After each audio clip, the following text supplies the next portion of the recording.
Sports. Sam, tell us, you made a long drive up here from South Louisiana. Is it living up to the expectations? Man, is it? Carthage is the standard, right? We expect to see them at AT&T every single year, and Pleasant Grove has been. I mean, they've won state, but they have all the talent in the world. But can they get past the bully on the block? And now they have a lead at halftime.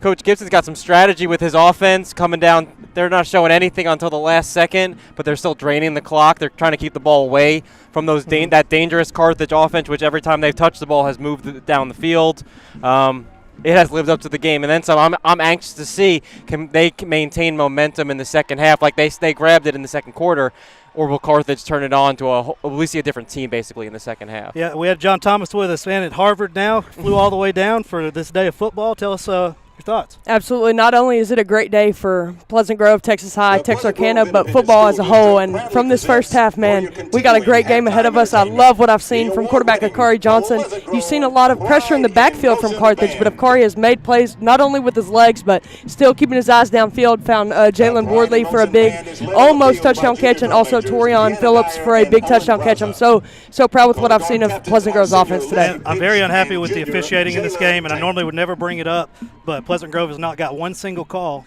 They have thrown 2 flags on Carthage, but they picked both of them up, and one of them was a hit out of bounds. So I don't really understand how you go play an entire half of football. You do throw 2 flags on a team, but you end up picking both of them up for no real apparent reason. And Carthage has got every single call in this game, and Pleasant Grove still has the lead. Right down here when they threw that flag and picked it up, Pleasant Grove would have moved into a first down within the 20-yard line, would have started this game up 7-0. The officiating is definitely playing a role in this game. I feel like it shouldn't, but the officiating has just not been great in the first half. Well, Morgan, on the early touchdown run by KJ Edwards, you even see the Carthage kids letting up, knowing it's a hold, and then it's miraculously picked up. Yeah, I mean, if you're going to throw your flag, it needs to be a flag. Both of those flags were thrown and picked up, and wouldn't even give the coaching staff an explanation why. Yes, sir. I feel like something's wrong with them. They throw this flag on Gibson because Gibson hopped out on the field. Jet Srat it was a what's the word I'm looking for? Intentional grounding. Intentional grounding for sure. He ran on the field. How do you not call that intentional grounding? Throws the flag on Gibson. And then when he was saying what they were calling, he was like, oh, it was intentional grounding, but it doesn't matter. One flag came out, though. Yeah, one flag came out. They were not going to call that intentional grounding. I'm telling you, the officiating on this game has been poor at best. Hey, you're lucky that Pleasant Grove came up with a huge stop right there. That was the difference between taking a lead into halftime and having that momentum, because Carthage is going to get the ball after half, and we're going to find out what kind of game this is. The officiating has certainly favored Carthage. Let's be perfectly honest. I think we have to give the credit to that defense. They finally found an answer to them late in the game. They're getting pressure on Surratt as well, and they were able to close there. Yeah, I mean, it's been a great football game. Everybody that's in this stadium right now has gotten their price of admission for sure. And the second half, I mean, that's when these, Coach Surratt's a legend. That's when he tends to throw something nobody's seen before and pull out a victory. But Pleasant Grove appears to me to be the better team right now with everything we've seen, with the penalties all going Carthage's way and them capitalizing on those penalties. One of them was a holding call they picked up that was ran for a touchdown. And like you said, the entire offense stopped running because they knew it was a hold, and they just picked it up. And for Pleasant Grove to still be up in this game, from everything I've seen so far, I think Pleasant Grove may be this better football team. Absolutely. And the only thing that I would say Pleasant Grove needs to work on is they are not blocking on the edge to get the running backs out on the edge. Akari's got the edge, but where we have just 8 people up all year long running Bordley outside or running McFadden outside, they have answered that call, and that's the only thing that I see that we need to get better on. Yeah, and Carthage is playing a sound ball game. They ran out of time right here. It might be 21-all. They had to burn that time out because of the intentional grounding penalty that didn't exist until they threw a flag on Gibson. But, I'm pleased with the lead, but I'm also a little frustrated in the officiating today. Y'all never heard me say that, but it's just not been great. Well, it's just the facts. Anybody here that's watched this game will say the same thing. I agree. Unless you're sitting on this side. 100%. But I'm impressed with the ability of, you were saying the running backs for Pleasant Grove, kind of getting stopped on the edge a little bit. But when they've gotten to that second level, they've made a lot of people miss. I saw Caden McFadden with this touchdown run make 2 or 3 people miss in the secondary, put some points up on the board for the Hawks. If the Hawks can do something with this screen play they're doing, they got to get a handle on this. The linemen have to be more disciplined. And I know it's difficult, but like that play right there has got them 3 first downs in the first half when it mattered. Shout out to Torian Phillips, that big touchdown pass to tie it up at 7-all. Bordley down here with the big catch. Caden McFadden on the touchdown run. Akari is playing, putting his, we all know who Akari is, what kind of player he is, but man, he's putting it on tonight. And speaking of the play, let's bring up play calling.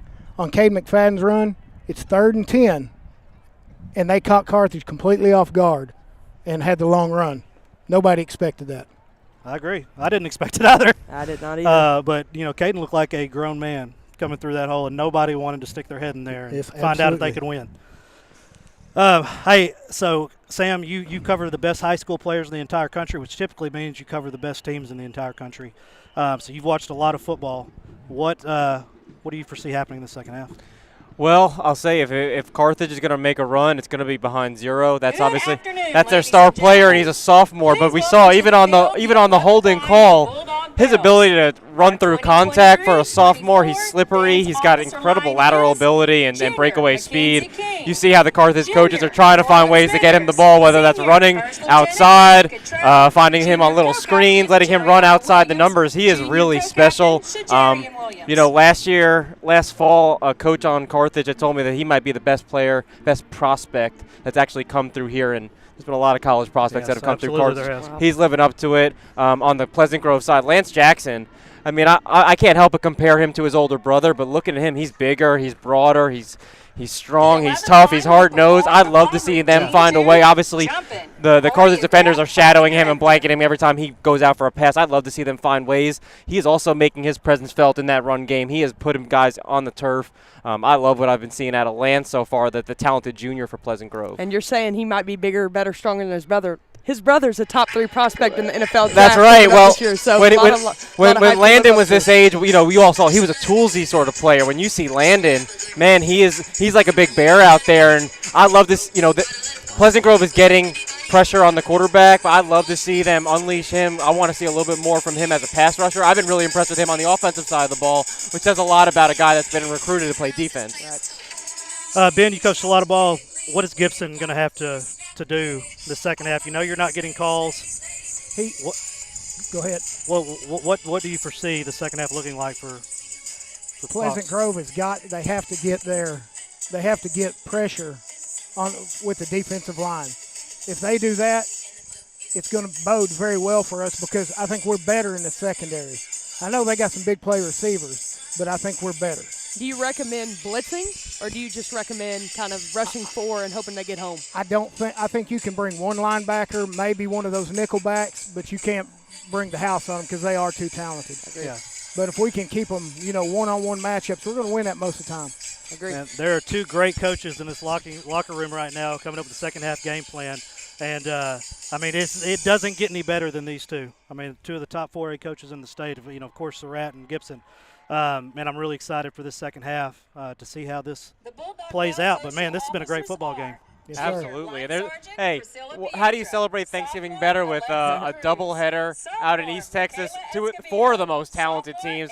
This is the battle for East Texas, as you said before the game. This will basically decide the road to the state championships, and we got a great one to follow next to see if they live up to this first one. It's a shame this game wasn't played in AT&T Stadium. If they'd left Carthage on the other side of the bracket, they would have met like Gilmer and Carthage met in 2020, I believe. Unfortunate. But it is what it is, But we got a state championship game being played today here at Pine Tree. If you're not here, you missed it. I promise you. You should have been here. But it's not too late. Get in the car, drive down. You can catch the fourth quarter. And you can also catch Texas High tonight. Parting thoughts? Well, I just think that, Josh has got to keep them focused. And this is unfamiliar territory for Carthage, too. I don't know, but we're looking probably at several years that they've trailed at halftime. They haven't trailed this year at halftime, even versus Kilgore. They didn't trail last year any at halftime. So, unfamiliar territory, come out, get a stop, put a score on them, people that have not been behind often don't react to that well. I agree. And this first drive coming out of the locker room is going to dictate how Carthage fields in the second half. They got sacked the last play of the first half, kind of slow going into the locker room. How can Coach rejuvenate his guys and start the third quarter? To piggyback off of Coach, this is a defining moment for State right now. Coach Gibson, can they capitalize off of a halftime lead, a place that they're not used to? Can they be the bully on the block for the next 2 quarters? Or that's the coach's son right there that's about to lead the offense out of there. Do we see a different Carthage offense that every time they touch the ball, they're in the end zone, and that's their road to State? I think we're about to find out in a couple of minutes. That's a great thought right there. All right, tune back in for second half. You can listen audio only on our Facebook page or go to NFHS Network. Watch the second half. Be sure you click the Pleasant Grove broadcast to watch the game day broadcast. For